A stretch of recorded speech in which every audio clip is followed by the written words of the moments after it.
नमस्कार. आपण ऐकताय आणि पाहताय आपल्यांना हे यूट्यूब चॅनल. मी गणेश तुकाराम शिंदे आपणा सर्वांचं आपल्यांना यूट्यूब चॅनलवर स्वागत करत आहे. महाराष्ट्रातील 12 जिल्हा परिषद आणि 125 पंचायत समितीच्या निवडणुकीचा गदारोळ महाराष्ट्रात सुरू आहे. धाराशिव जिल्ह्यात 55 जिल्हा परिषद गट आणि 110 पंचायत समिती गण आहे. जिल्हा परिषदेचं अध्यक्षपदाचं आरक्षण हे खुल्या गटातील महिलेसाठी पडलेलं आहे. त्यामुळं जिल्ह्यातील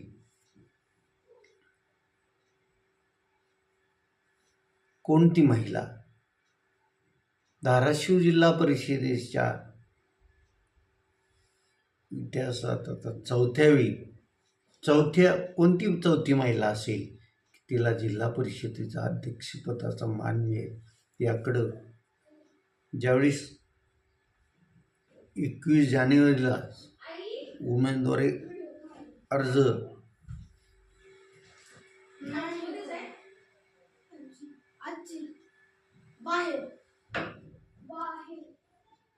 उमेदवारी अर्ज भरल्यानंतर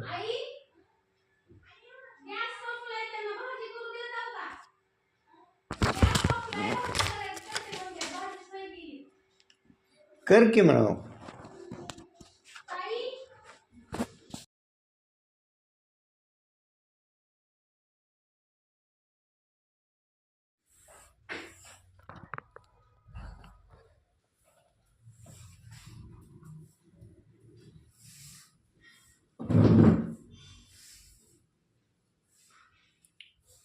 जिल्ह्यातील 8 तालुक्यात महिला राखीव जिल्हा परिषद गट आहेत आणि त्या गटातून आता कोणत्या पक्षाकडून कोण कोण उमेदवार दिले जातील यावरच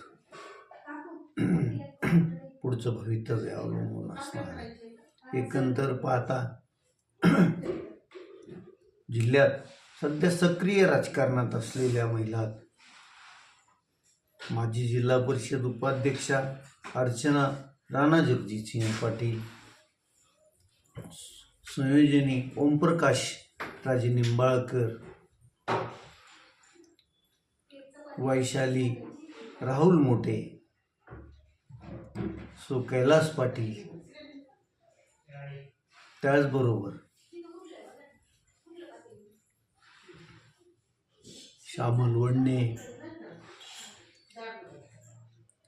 वाघमारे, कांचनमाला संघवे आदी महिला आहे. यापूर्वी धाराशिव जिल्हा परिषदमध्ये उषादेवी शिवाजीराव घोरप,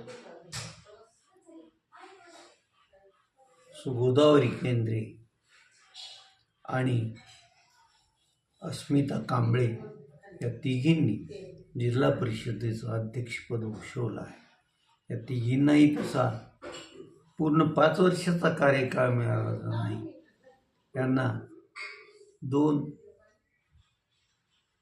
ते 2.5 वर्षाचा जिल्हा परिषद अध्यक्षपदाचा कार्यकाळ मिळाला आहे. अस्मिता कांबळे यांचे वडील शिवदास कांबळे गुरुजी पण धाराशिव जिल्हा परिषदेचे अध्यक्ष म्हणून गेलेले आहे. तर अर्चना राणा जगजितसिंह पाटील यांचे सासरे डॉक्टर पद्मसिंह बाजीराव पाटील हे धाराशिव जिल्हा परिषदेचे सभापती पण होते. तसं पाहिलं तर अर्चना पाटील त्यानंतर वैशाली राहुल मोठे, संयोजनी राजे निंबाळकर यांना राजकीय वारसा आहे. तर आता नवीन कोण नवख्या महिला निवडणूक रिंगणात उतरतील आणि विजयी होतील आणि दैवयोगानं त्यांच्या पक्षाची जर सत्ता सभागृहात आली तर कोणती नवीन महिला जिल्हा परिषदेची अध्यक्ष होईल याकडं संपूर्ण जिल्ह्याचं लक्ष राहणार ही मात्र नक्की. तर सध्या तरी अजूनही कुठल्याच पक्षानं अधिकृत उमेदवाराची यादी जाहीर केलेली नाही. आता उमेदवारी अर्ज भरण्याचा आज आणि उद्याचं ते 2च दिवस शिल्लक आहे आणि या 2 दिवसात मग राजकीय पक्ष आपले अधिकृत उमेदवार कधी जाहीर करणार, त्यांना EB फॉर्म वेळेत पोचवणार का याकडे लक्ष राहणार आहे. तानाजी सावंत कालपासून जिल्ह्यात आलेले आहे. त्यांनी काल परंडा तालुक्यात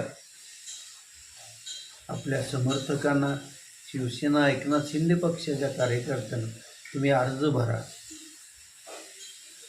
EB फॉर्मचं नंतर बघू असं सांगितलेलं आहे आणि उमेदवारी अर्ज भरण्यास सांगितलेलं आहे. त्यामुळं आता महायुतीचं तिन्ही पक्ष एकत्र निवडणूक लढवतात किंवा वेगवेगळी निवडणूक लढतात. तर महाविकास आघाडीत पण काय होत आहे याकडं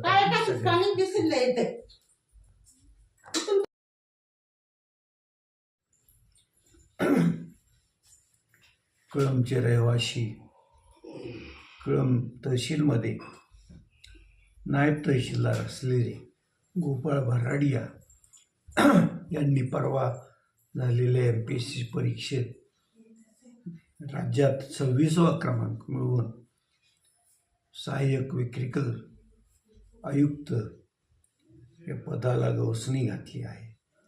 गोपाळ भराडिया यांचं शालेय शिक्षण कळंब येथील सावित्रीबाई फुले विद्यालयात पार पडले. वडील व्यापारी पण व्यापार म्हणावं तसं चालत नसल्यामुळं परिस्थितीशी 2 हात करत गोपाळ भराडिया यांनी आपलं शिक्षण पूर्ण केलं. 10वीपर्यंत सावित्रीबाई फुले विद्यालयात, 11वी 12वी शाहू महाविद्यालयात आणि त्यानंतर पुणे येथील शासकीय अभियांत्रिकी महाविद्यालयात त्यांनी त्यांचं पदवीचं शिक्षण घेतल्यानंतर MPSCचा अभ्यास करून त्यांनी महसूल विभागात जागा मिळवली.